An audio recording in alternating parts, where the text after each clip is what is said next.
and we hope you enjoy the following presentation.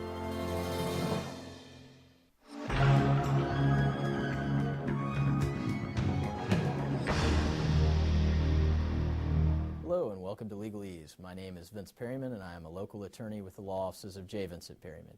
Each month, LegalEase focuses on a wide range of legal issues and topics. Today's show covers employment law. With us now is Edgar Davison of the Davison Law Firm.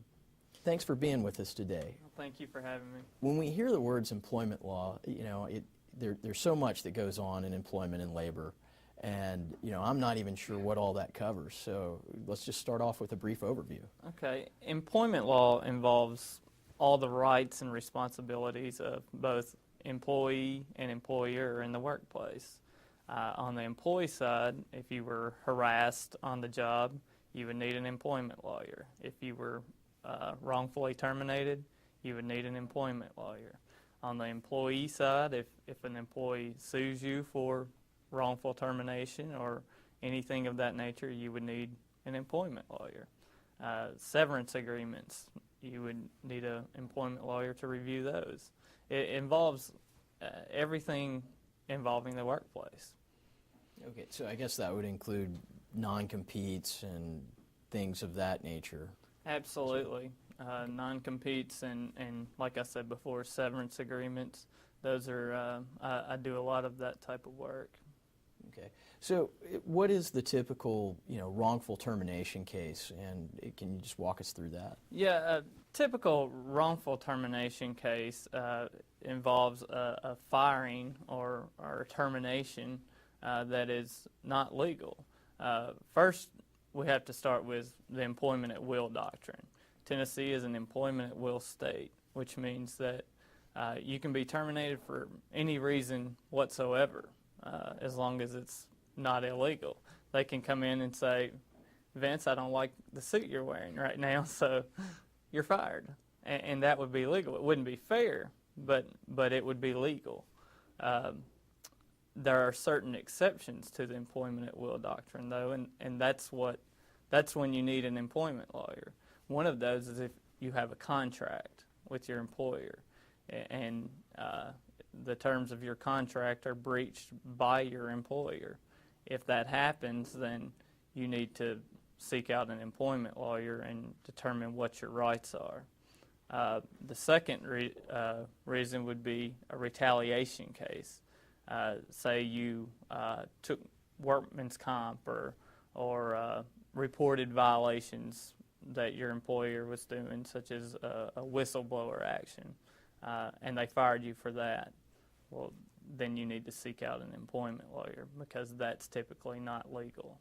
The big case and the most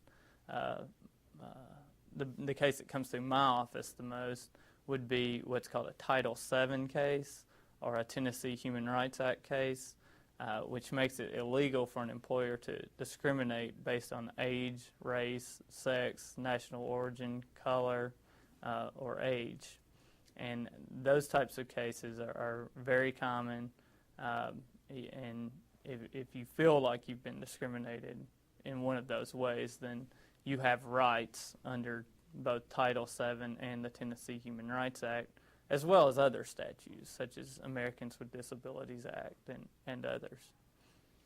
Okay, and I guess this is in those Title VII cases, because I know I've gotten this question a lot of times, where it's a young person that says, well, they're not promoting me or they discharged me because I'm only 23 and they don't think I know anything or something of that nature. On the age stuff, does that cut both ways with you're fired because you're young and you're fired because you're old? Or Typically not. Courts have ruled that people that are younger can't make those types of claims.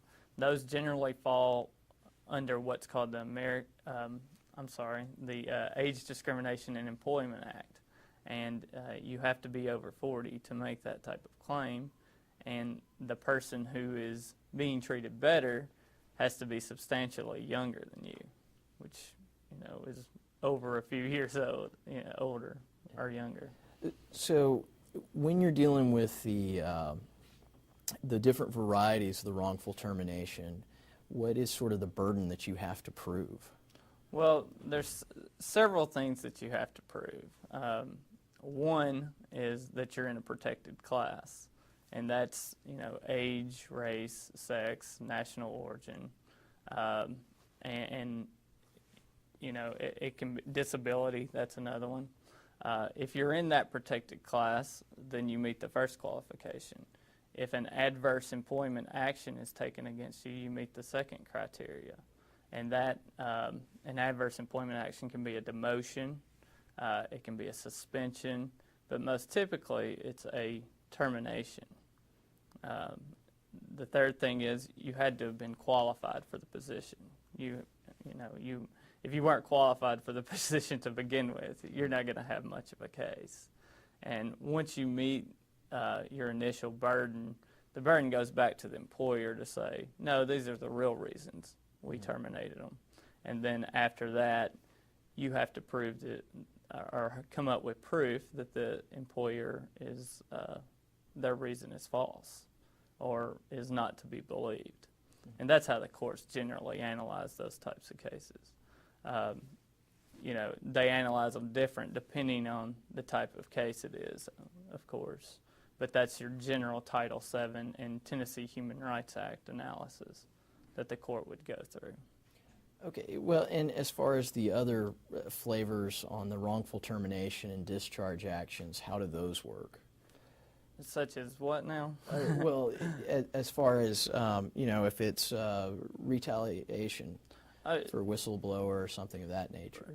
Whistleblower actions, you have to report a violation of your employer, and you need to first try to resolve it with your employer and report that safety concerns or whatever you're reporting that's illegal. You would take it to your employer. If you think that would be futile, you would go to a higher authority, an agency that's over that, such as OSHA. Say there's an OSHA violation. You would go to OSHA and report that. If your company later finds out that you reported that and then terminates you because of that, then you would have a claim under Tennessee Whistleblower Act as well as possible other federal violations. Okay. When we return, we'll continue our discussion about employment law. Please stay with us.